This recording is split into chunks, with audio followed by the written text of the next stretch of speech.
Dan selepas itu mereka potong tubuhnya kepada 18 bahagian. But kalau kau dah involved in this kind of thing, kau kena tangkap, kau will be hanged to death. Be naive and believe such thing. That means kau punya IQ not very high tau. Habis so movie yang dorang buat tu is a speculation lah.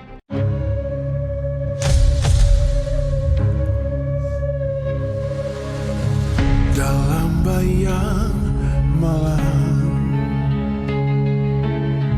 rahsia terpendam, misteri terjalin, menghantui, tak terlintas. Saksi sunyi sepi, misteri menghantui, teka-teki abadi, kebenaran sembunyi di balik bayang gelap, menanti hujung jalan, jejak darah digelar, menjerit tiada kawan.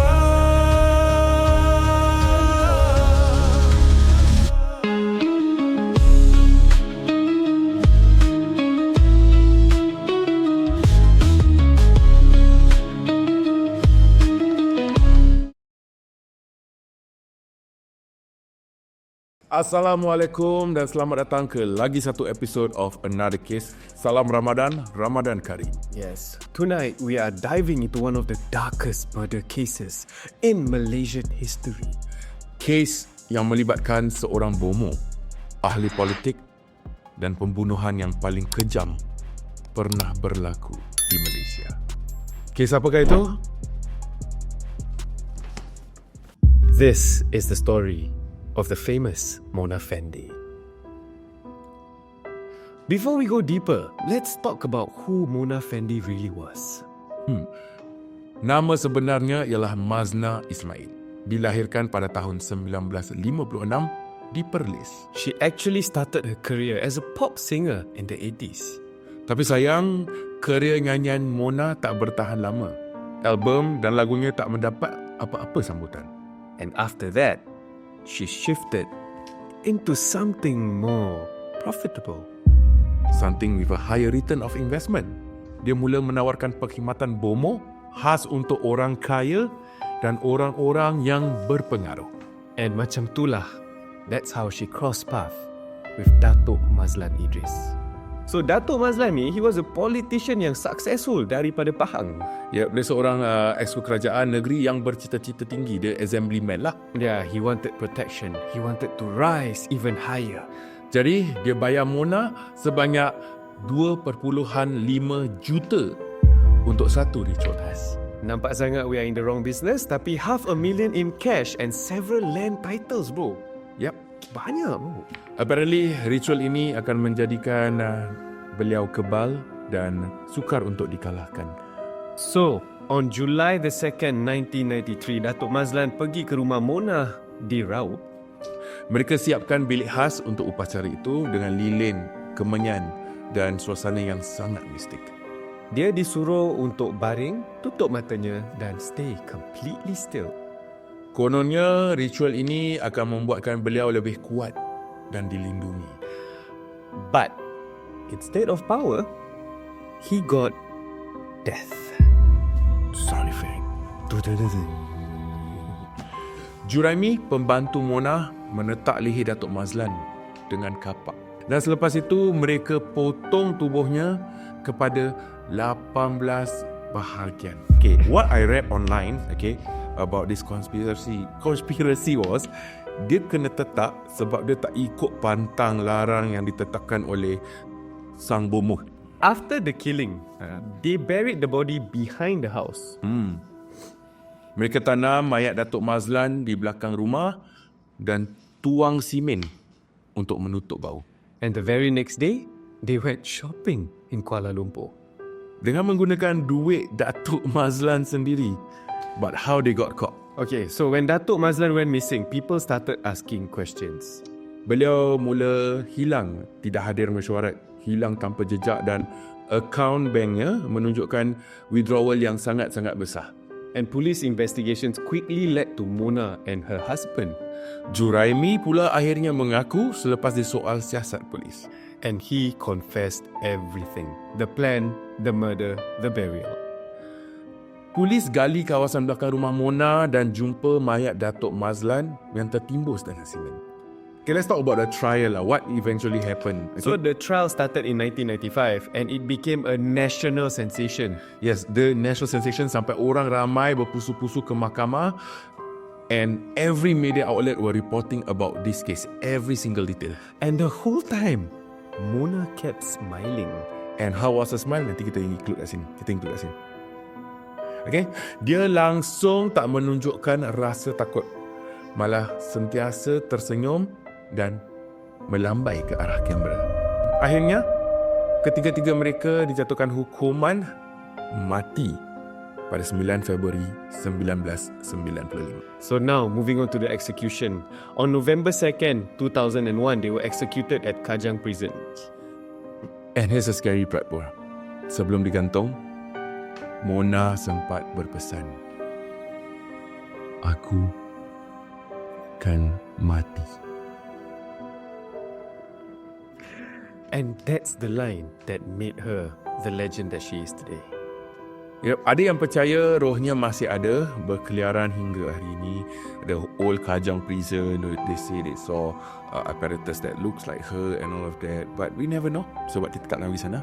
We never know. Kita Muslim, got such thing. Got such thing, bro. Okay. Baru cakap kita Islam bagi. Closing reflection lah. Okay, what do you think about this case eventually happening? Apart that from the fact that politicians are not supposed to go for kebahagiaan and all of that. My take lah. My guess. Yeah. I'm probably wrong. Tapi aku punya guess is aku rasa she is delusional. She is delusional. Pasal apa tau? Aku rasa okay, let's assume dia memang masuk business ni to make money lah. Okay, maybe it is profitable. Tapi mungkin dia ingat she has that capacity to bagi orang kebal. I don't think it's like a murderous intention thing. Mungkin dia just memang, kau tahu bila kau dah dwell into this kind of world otak kau pun dah, you can't really trust yourself anymore, bro. Yeah, I think this case is a strong reminder lah of how far people will go for power. But for Mona's case, is it going for power? She is, because she wants the power from all these datuk-datuk, the connections lah. Connections and how kepercayaan ataupun false belief can bring you into ruins, kehancuran. Ruins. Yeah. Aku ingat ruins. Ruins. Aku arkarak sikit kadang-kadang. Ruins. Dan bagaimana kepercayaan itu yang salah boleh membawa kepada kehancuran. Yeah, true. And politicians, I hope korang dah nampak di benda, jadilah bijak sikit je. Yeah. Okay, walaupun ni case dari segi on a bigger scale but sometimes you also do hear like smaller cases macam orang nak berniaga, nak lagi maju. They do a lot of all those things as well. Right? And this are the kind of things yang kita nak buat PSA jugalah sempena Ramadan ni kan. Ingat Tuhan lah. PSA apa? Public Service Announcement. Oh, sorry. Okay. Yeah, but that's the thing lah. Aku rasa kalau we ever got a chance, kita might actually want to go to her house because apparently it's still standing there. Kita actually wanted to shoot our episode there. Yeah. But time constraint lah, kita tak dapat pergi. But it will be nice bro. Yeah, how about this? If this video get how many you want? 10k likes? 30k views. Okay, this video get 30k views, I will personally fork out my own money and kita akan pergi as a team. Kita akan shoot di luar rumah Mona Fendi with someone who is close to this case. Yeah, kalau but that someone close to this case is I don't know who lah. I just say someone close to this case. Kalau dapat lah 30k. But kalau nak pergi, kita pergi bulan Ramadan. Pasal syaitan semua dah kena lock. So kita nak tak sempat. So cepat-cepat korang klik like, share dan subscribe dan apa-apalah. Okay, moving forward. Let's look at what are some of the things yang people say online. Okay, according to Girls, this was posted in 2024. Dia sihir senyum sendiri bila tangkap gambar. Lepas tu ada rantai dekat leher dia. Aku tak faham. Okay, so basically dia dah kena rantai kat leher dia kan. Dia kira dia kena tangkap gambar bila ada that chain lah. Dia tengah senyum. But aku memang recall tau, throughout memang all the way she was calm and collected bro. Smiling. Daripada dia punya interrogation, dia punya press punya, everybody is on eyes on her. Dia very calm and collected. No, pada aku that's a sign of something wrong up there bro. But okay, here's the thing bro. Remember we went on live on a platform a few weeks ago. Someone brought to us a different theory, Which is she is actually framed because they said apparently there is a prison guard who says that Mona Fendi baca Quran hari-hari. Remember? kan bro, for me it's just another sign of delusion lah. Because kau imagine bro, okay, kau nak kata frame is one thing lah but you have to understand tu. Tapi ni benda it's inflicting even dia punya assistant tu, yang Joemi tu. Okay, so kalau kau nak kata kau frame, I mean let me paint you a picture. Okay, I am Dr. Mazlan Nemesis. okay, I don't want him to exist. I kill him. I find my way to kill him. Right? And I have to find a scapegoat. okay. So I get this Juraimi to say this. Oh, for that to work, Juraimi have to be really low IQ tau. No. What if kalau dia bukan low IQ, kalau aku janji dia entire lifeline kaya? Dah lah, that means low IQ. Kau tahu kau mesti kena duduk gantung. Mana ada low IQ bro? For money anyone will do anything. But kalau kau dah involved in this kind of thing, kau kena tangkap, kau will be hanged to death. And which is what happened to him. To believe such, to be naive and believe such thing, that means kau punya IQ not very high tau. Sacrificed. For the sake of the family. Or dia pun ada dia punya own shit. Wah, I don't know man. It's a bad trait lah. Too stupid the other way. Of course lah, the entire thing about model but here's the all this thing, stupidity right? People who are okay, it is still believable kalau dia ada some mental issue. Pasal apa? Mental issue, diorang have a bit of element of narcissism where they don't think they're at fault for anything.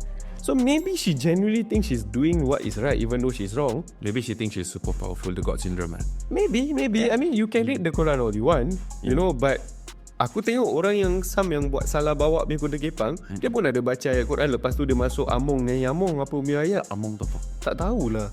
Aku pernah dengar dia among ni among apa tak tahu, tapi gila. Tak payah. Sama-sama baca cover ni. Okay. Bosan tanya. Okay, apa pasal dia senyum bila kena tangkap? Mungkin bila dia ketangkap tu kat belakang ada orang geletik. Nak tahan ketawa dia senyum apa. Next comment. Okay, I'm gonna pass that as soon as I can. Aku dari dulu percaya yang Mona Fendi ni tak macam orang cerita. Orang Malaysia ni suka menukuk tambah. Tolonglah, arwah dah tak ada, tak perlu buat cerita. Okay, now I feel guilty. Now I feel bad. Tak, kau tolonglah bulan Ramadan tambah-tambah cerita. Apa je, benda dah jadi, ambil sebagai iktibar je, tak tambah. Yelah, katakan nak buat konten. Sorry lah, minta maaf je. Minta maaf. But yeah, for I think exaggeration can be something that is quite often taint a person lah kan, especially in this context. Pasal orang cakap dia bomoh lah apa, orang ketukuk tambah apa. No, tapi story is not from people kan, it's from the news release, right? Yeah. No, but the news release don't say about her black magic. They only say that he is a dukun yang someone goes to seek help. And this is the help that went wrong. Habis so movie yang dorang buat tu is a speculation lah. It is a speculation, that's why. Alah, aku misunderstood. Yeah, that's why the family didn't give green light for the film. And if I'm not wrong, they were fine, right? They were sued, right? You sued the family, the producers of the film, of Dukul. Yeah, I think I heard that before. I don't know if they were successful in it lah. I don't know lah. That's a whole different story. Okay, now I take back all my remarks earlier. Okay, I thought it was a sure thing. So, minta maaf pada siapa yang baca. I was looking at this video. I wasn't sure. I thought this was definitely the right info. Yeah, and also especially to keluarga Datuk Mazlan dan juga Mona Fendi lah. Walaupun mereka dah tak ada, tapi I'm sure they have family members also. We are just sharing stories, okay?